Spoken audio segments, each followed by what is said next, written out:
Hey everybody, and welcome to Libromancy, a podcast about the magic of books. I'm your host Josh, and today I'm going to be talking about Taken by Benedict Jacka. So let's kidnap the magic of books. Now, first off, again, this is a really fun book series. It's a really fun book. I love it a lot. I give it good points all around. And being the third book in a series, it continues the hype. It's not losing steam. I feel like it's really only getting better and better every time. And I realized as I was, writing up my review and posting it that the first three books were all published within a year. So early the first of the year 2012, I believe, early like January, February, then like May, June, and then like an August or a November-ish, I think. I'm not 100% sure, but I just know that all three were the same year, which is pretty impressive. And I think that's why we don't necessarily see the huge leap in writing and prose and everything, or like structure that we could see in other authors that take a year or two or so between books. So I think that is a good sign that like his prose hasn't gotten any worse for being so not fast paced, but being put out so fast. So I liked it. I loved it a lot. Let's talk about characters. I like this.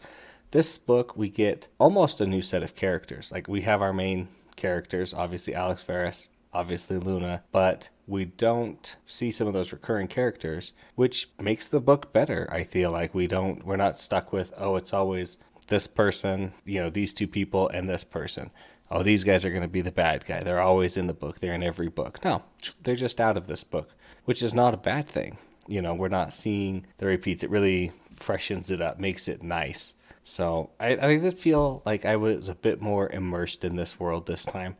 I don't know if it was just because it was at a different location and things happening are in a different location, and so it makes it feel different and it's described a little bit more. But I did feel a little bit more immersed. It kind of did feel more London-y. So non-spoilery way, the plot Taken, my word kidnapped. I'm sure you kind of have a small idea what the plot is about. People being taken. So how or why, I won't reveal until we get to the spoilers, of course, but I thought that it was good. It's an interesting plot. It's an interesting way he strings it together. You think you're looking at one thing, and then you're looking at another thing. And it never felt wrong or weird or like, hey, you tricked me in a mean way, or like, I could have never figured that out. Like, granted, I think you'd be hard-pressed to figure this one out before, but I think you can definitely get glimpses and parts of it. And as I said, I've read this book before, and I'm really trying to stick to just knowledge of this book, in regards to other characters. But I think you get to see enough that you could deduce a couple of the crucial hints about what is actually going on in this book. So again, I liked it. I really thought this was another later book in the series, and I don't know why I thought that. Apparently, everything just happens a lot faster than I was remembering it, because we're not getting any of those like filler books that are just kind of monster of the week style, or just here's a story, it doesn't mean anything, nothing changes. I like that in these books so far, everything matters for the next book. What happens in the first book is still affecting Varys in the third book. What happened in the second book is definitely still affecting him here in the third book. It's never just like, oh, he did this, and now we kind of like reset back to our normal, and then we continue on. And I think that's making the series just a bit better, and it's keeping pace with those fast paces. And I really super loved this book. I very much enjoyed it. We get a little bit more on magic systems, which is nice. Like, we learn more about other mages, but we don't keep learning the same things about divination that we've learned every time. We learn different things a little bit, and we see other things, but it's different. We're not subject to the same kind of info dump time in and time again. So I like that part of it a lot. All right, I think it's time to get into the spoiler section. So you've been warned, this is going to talk about all the spoilers for everything. Again, let's start with our characters here. Obviously, we have Alex. He is pretty similar to this book. I think he stays a little bit more static in this book than he does in previous books. He doesn't need to grow quite as much, but we do see some growth, and he does start to trust people a little bit more, or put out that assertion that he has. Assertion is a weird word for it. I mean, he acts stronger and he acts tougher. Like, he puts forward that brave face. So I like that he did that in this book. Luna is continuing with her apprenticeship. We're seeing that she's growing. She's learning to use her power better. She is one of the main characters. She's kind of in this tournament, and she has to find a weapon. And so cool when Arachne builds her the whip wand and she puts her curse into it. It basically turns it into a whip, and she can, hit people with it from a distance. And yeah, it's just so cool. Like, yeah, that was an amazing scene. Like, yes, now Luna can actually like go on the offensive and defensive. She can actually like affect people. It was a great move. And then we get 2 new characters in this one. We get Anna and Varium. It doesn't matter about their last names because I don't remember them and I didn't write them down. Anna is a life mage, and I'm really trying to just stick to what we know from this book, but it doesn't seem like she likes her magic, even though she is a life mage and arguably one of the strongest people in the book. Like, she is so amazing. Like, she gets shot multiple times and she's just like, oh, I'll just keep healing the damage and keeping it back together. So she's basically invincible as long as she has enough energy. And oh, by the way, if she touches you, she can suck your life out of you almost instantly and just kill you, dead. Nothing coming back, nothing stopping you at all. So super deadly, because one touch and you could be dead, but she can basically stay alive through anything. So that was super cool. Like, and we don't know, what her deal is in the beginning, but Varium, a fire mage, super angry all the time, likes to protect Anna, and he doesn't have too much of an arc in this one.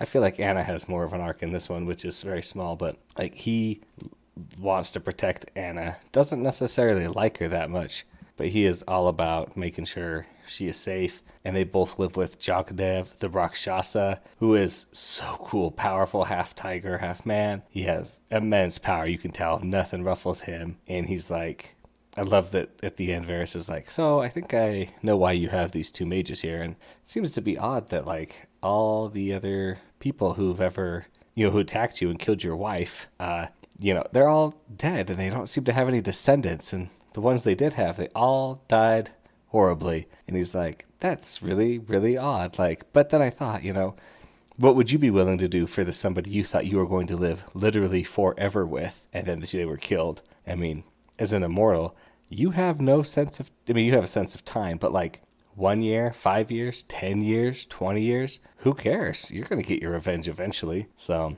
I loved it. I love that we see an interesting thing. We see an upgrade to constructs from, I think the second book is the first one we see a construct in, but these ones are better. They have a teleporting spell, so they can teleport and keep attacking. I love the way they get around that. I love that. Let's talk about, okay, that's pretty much all the characters. We see, I'm forgetting one. We see Crystal, who is a mind mage. She can read your mind. She can tempt you, trick you, take you over, basically. Very scary, very scary. And I will say that parts of this book had like just a little bit of horror in them. Not a ton, but just I could really feel the uneasiness that Alex Verus was feeling when he was in the house. The big house at the place, at the tournament grounds. So I don't remember the name. But his unease, he's like, it just feels like somebody's watching me, and it's very oppressive, and I can't.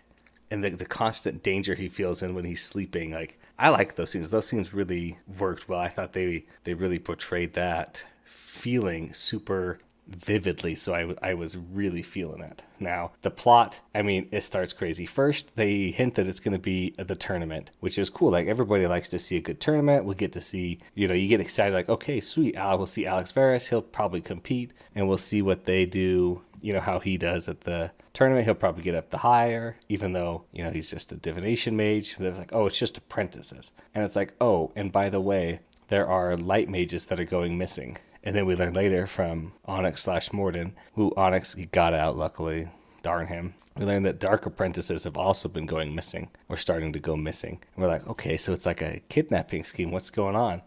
And then we find that the house was built by a mage. He took it down, he built it up in a specific way to create a shadow world, basically mirroring his house, where he's immortal. And he kidnaps people and steals their life forever. And that he was doing it to normal girls, and then he started getting diminishing returns. So then he started with sensitives and adepts, and then diminishing returns. So we started kidnapping like real apprentices. And it's like, who knows how long he would have gone with if he had just kept to those others. But Vitus, man, that was a scary scene when Alex Verus gets into the Shadow Realm by trying to destroy the house, so he forcibly pulls him into the Shadow Realm. And then you see a tub full of blood, and you see Anna who's dead or dying, like on the counter. And you're like, okay, she's a life mage. She should be able to survive. But I don't know. That looks like a whole lot of blood. And then you see this creature rise up from the blood pool, the blood tub, and he's got his arms longer, down to his knees or past him, and he's hunched over and is covered obviously in like blood, and his eyes, no eyes, just eye sockets. Like, ooh, that was chilly. And then they have to fight him, and obviously he's immortal, so it doesn't really matter what you do in the house, but they are able to escape. And then the light mages come down, and they burned the house down from a distance with overwhelming firepower, which was great to see. They didn't take any chances. They pulled everybody out. They went in, and I was like, this is what, and I think even Alex says, he's like, this is what the Lightmate Council was originally designed for. They band together to stop things that are hurting people. This was hurting normal people. This was hurting mages. Granted, they're a lot more focused on it hurting the mages since that's when they come in. But originally, it was to save people. And it's like, that was a great scene. And Taliesin being like, hey, I'm trying to like do the right thing and get things going. I loved it. I loved that Lyle, the jerk, got his comeuppance. He totally trusted Crystal, who betrayed him to Vetus, and was trying to, find somebody who could perfect the spell, which is like, come on.